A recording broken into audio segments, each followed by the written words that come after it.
Bonjour! Aujourd'hui, je vais vous parler de l'instant de Belgitude numéro 32 que je vous ai concocté et qui s'intitule La Belgique dans le mal à tous les niveaux. La Belgique fait face à de nombreux problèmes. Tout d'abord, les trafics de drogue divers et variés fleurissent en Belgique car elle est entourée de pays ayant un PIB très élevé et elle est aussi dotée du port d'Anvers, le deuxième plus grand port d'Europe. 100 des réseaux les plus criminels et dangereux d'Europe sévissent en Belgique. La majorité des convois par Anvers sont tellement dangereux qu'il est impossible de tous les inspecter. Selon Politico, seulement un container sur 42 était scanné.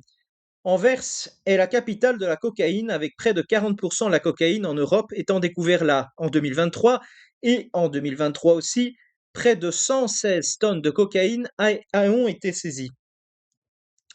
3 fois plus de cocaïne que la douane américaine saisie à la même période. Évidemment, la société belge étant tellement divisée et lente à réagir, permet que les mafias de la drogue se développent. Aujourd'hui, quand on regarde les statistiques de Stade belge depuis 2025, on se rend compte que près de 72,9% des enfants à Bruxelles sont non européens, contre près de 37,5% des adultes qui sont eux aussi non européens. Le pic de regroupement familial était de 60 000 en 2024. Concernant les prisons, celles-ci en contiennent 13 000 détenus pour des prisons qui peuvent normalement qu'en accueillir 11 672 prisonniers dormant sur le sol. 43% des détenus sont des ressortissants étrangers et 31% qui sont en situation irrégulière.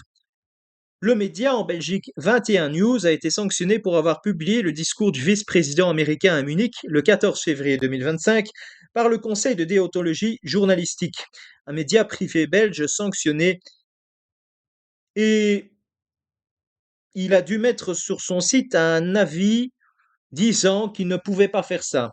En tout cas, merci d'avoir écouté cette vidéo et en tout cas que Dieu vous bénisse et qu'il vous garde.